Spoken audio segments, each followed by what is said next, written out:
Game designer Chris Fisk claims that the original plan for Assassin's Creed Shadows was to focus on a Japanese monk rather than a female shinobi and the retainer Yasuke. Before we get to this, I'd like to ask you please hit that subscribe button, hit that bell for notifications so don't miss any of our future videos here at the Trent Report. Wrote this up over at thatparkplace.com this morning.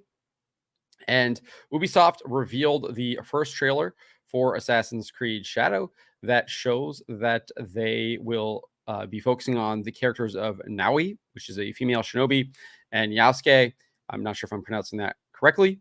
I guess they're describing him as a samurai. I think there's a little bit of discrepancy on that. Some debate over whether or not he was a samurai or not. I haven't done my due diligence on that. I will be doing it shortly to try and to determine how to refer to him. But that is who the two main characters for this game will be.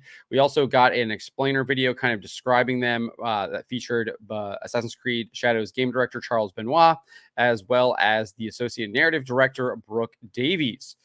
So Benoit began saying, with our dual protagonists, we have two fantasies, the samurai and the shinobi.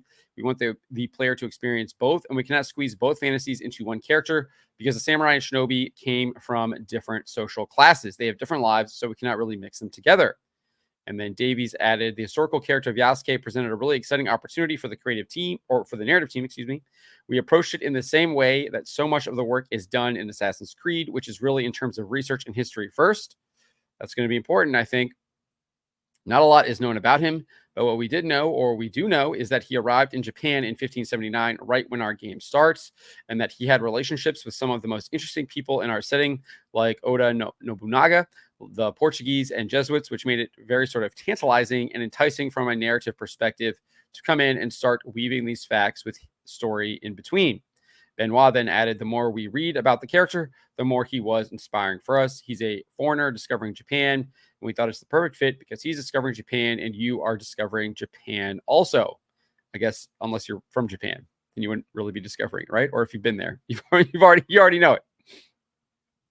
I guess the assumption is that most people haven't been to Japan, and most people playing the game don't reside in Japan or are from there. Davies then discussed Naui, saying, and on the flip side, we have Naui, who comes from the province of Iga, which is a remote mountainous area, fiercely independent and known as the birthplace of shinobi. So they're very contrasting perspectives that really expose a lot of different sides and facets of the era. Benoit then continues saying, when Oda came, he completely destroyed Iga. You have Yasuke and Oda. They are coming to destroy the shinobi. So it kind of create this interesting tension between two characters. Davies then added, we were able to connect her to the province of Iga in the legendary Igan shinobi historical figure Fujibayasha Nagato, who's her father in the game. So we understand why she has the skills that she has and the values that she learns from her father and the people of Iga, which are valor, benevolence, and wisdom. And as a young person still at the start of the game, we get to see Naui acquire even more of that wisdom as the story unfolds. They then kind of go in and discuss their personalities. If you want to, you can watch the video here. I did not include that because I didn't think it was super relevant.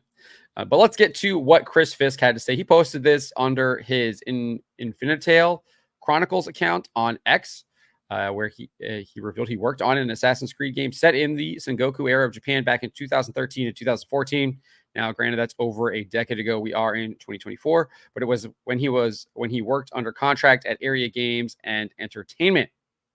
So he shared a brief synopsis of what Ubisoft was working on when he was working on the game over a decade ago. He said the plot focused on the young monk Yamauchi Taka as the playable ancestor. Taka means hawk to coincide with the then naming convention of every playable hero being named after a bird of prey.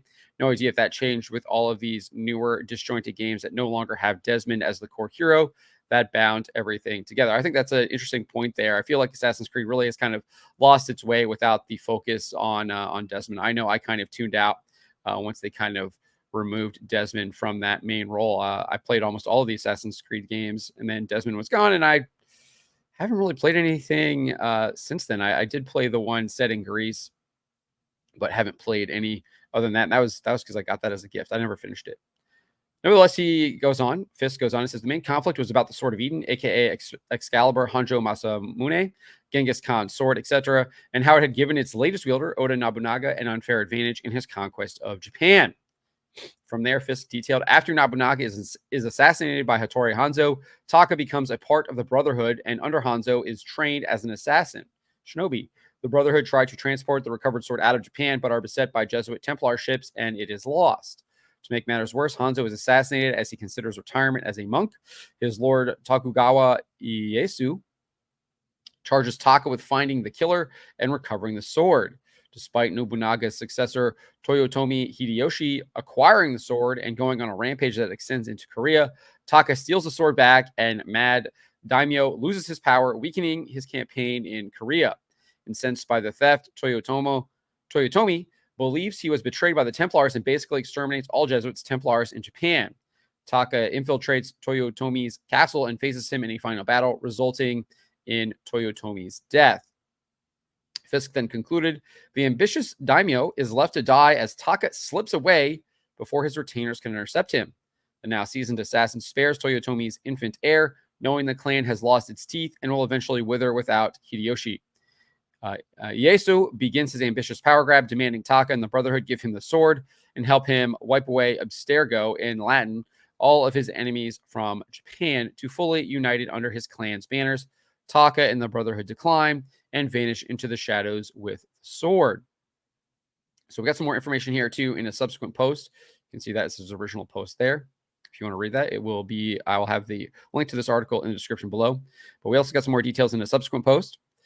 He said this: I believe Hideyoshi Toyotomi was initially being manipulated by the Templars, Jesuits, Portuguese, Spanish, etc. But when he failed to be a trained dog and fall in line, he was seen as too dangerous and unpredictable to the order. Hideyoshi's ambitions grew to more than just Japan's unification. After getting the sword, started expanding into Korea. Taka used this to his advantage and exploited the spy network of prostitutes and concubines from his master's defeated former ally Mochizuki Chiyomi, to learn how to steal the sword from Toyotomi. There was European presence in the original treatment, but after losing the sword, Toyotomi believed he was betrayed by the Templars and has Japan purged of all Jesuits, crucifying several of them. Without the backing of the Templars and the loss of the sword, Toyotomi Hideyoshi was primed for Taka to avenge his master's death and assassinate the Mad Daimyo. The story didn't follow up with the clash between Tokugawa Ieyasu and Nishida Mitsunari, as that would have led to the pivotal point at Sekigahara and the rise of the Tokugawa shogunate. Europeans played significant roles during this point, especially with non-bond trade of firearms. That could have been a great era for a sequel, but the story treatments I worked on ended with the death of Toyotomi Hideyoshi and didn't follow through to the conclusion of the Sengoku Jidai. So that is what Chris Fisk had to share on X. While he has shared these story details, it's unclear exactly if this was the original plot. He's claiming that it was. However, we do have former World of Warcraft team lead Mark Kern, aka Grums, sharing additional details from an anonymous source, or anonymous sources, that the game might not have changed after all, and what Fisk worked on was potentially for a different game set in the same area. This is what Kern posted on X. He says, I have other sources that I trust that are telling me that the story might be unchanged after all. I can't go into specifics, but this original poster might not have had the full story. Long had short of it. Is that a saying? Maybe I don't know. I don't recognize that phrasing. Assassin's Creed Shadows has had a long development and has gone through many hands. We don't know what the final result will be. Time will tell. On top of this, it does look like Ubisoft incorporating much of the plot details that Fisk detailed into their Assassin's Creed Memories game. If you don't know what that is, it doesn't surprise me. I had no clue what this was. Probably because it was an iOS exclusive that released in August 2014 and shuttered less than a year later by March 2015. It was like a role-playing trading card game. And the game did indeed feature Yamauchi Taka and his mission to recover the Sword of Eden. So it looks like they did incorporate that story into this Assassin's Creed Memories game. Now, it's unclear why it was shuttered. I don't know if it wasn't making any money or what, or if they wanted to use that story of Yamauchi Taka for a giant AAA game. It's unclear, but that is kind of all the details that I've seen so far. Let me know what you guys make of this. Do you think that this was the original story idea for Assassin's Creed Shadows? Do you think that they had always gone with Yasuke and Naui? I'm not sure. I mean, Ubisoft is ultra woke, so it's possible that was always their intention. Obviously, this stuff does kind of pander to the ESG DEI narrative that Ubisoft has been pushing for a number of years now. So again, that could have been their original intention to begin with. I'm not sure that this is the right play. You're going to Japan and you're not going to actually have a Japanese character. Seems a little ridiculous to me. I mean, I feel like almost all of the characters that they use in all their previous games are usually native to the setting. Obviously, Ezio is Italian, set in Italy.